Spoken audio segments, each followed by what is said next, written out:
Asante ndugu mtangazaji. Kwa majina ninaitwa Laura Emilio Kilienyi, ni diwani wa viti maalum tarafa ya Mlolo. Ni udiwani wangu ninatumikia kata 6.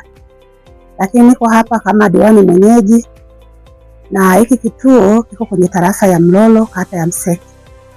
Ndugu mtangazaji, kituo hiki kinatunufaisha na kutusaidia wananchi wa Wenda na maeneo mengine kutokana na huduma ambazo wanazitoa kwenye hichi kituo. Ndugu mtangazaji, kituo hiki ni kizuri na kina madaktari wazuri, manesi, niseme staff zima ni wazuri na wanafanya kazi kwa ufanisi mkubwa na wanajituma sana. Ukiangalia hata wewe mwenyewe ndugu mtangazaji, hata namna wanavyowahudumia wagonjwa kwenye foleni, yani niseme wako vizuri.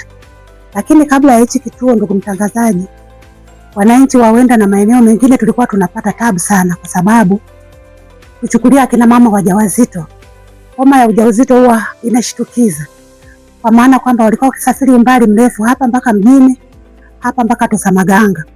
Lakini ilikuwa inachukulia wakati fulani mama anaweza kauma usiku lakini hana hela. Ni kwa namna gani wananchi walikuwa wakipata shida.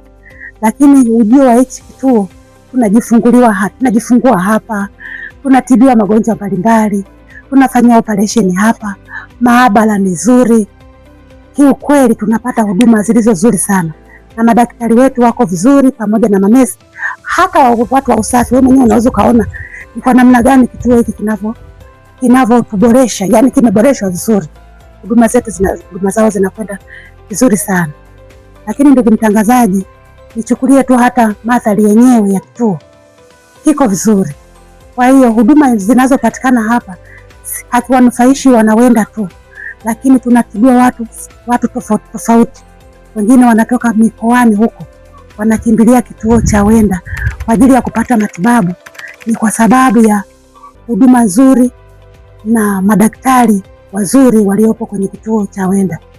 Ndugu mtangazaji, ingekuwa ni amri yangu tu, ningesema kisiendelee kuwa kituo, kipandishwe iwe hadhi ya hospitali, kusudi watu wafaidi, hata wanaokwenda kwenye hospitali nyingine tuwekewe, yani kama ni wizara, endapo kituo kitapeleka maombi, basi watupokee, watufikirie kama kituo hiki kinao uwezo wa kuwa hospitali na kisiitwe kituo, yani kiitwe hospitali, ili huduma zote zinazopatikana kwenye hospitali ziwepo hapa Wenda, ili wanawenda na watu wa maeneo mengine tuendelee kupata huduma.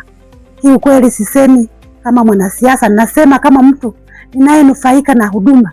Sasa hata mimi mwenyewe nimeumwa mara 2 mara 3, yani nilihudumiwa kama malaika fulani hivi, anatoka huyu anaingia huyu, anatoka huyu anaingia huyu.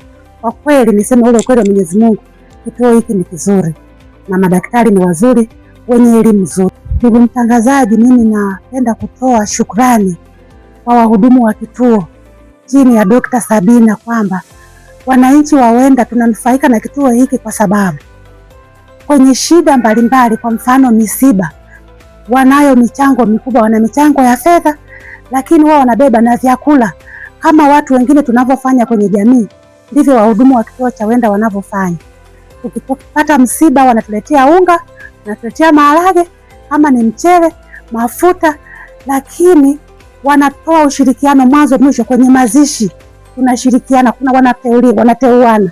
Baadhi ya watumishi wanabaki kituoni, lakini baadhi ya watumishi tunashirikiana nao kwa kupika. Kama akina mama wanapika, kama ni vijana madaktari hao wanakwenda kwa ajili ya kwenda kuchimba kaburi.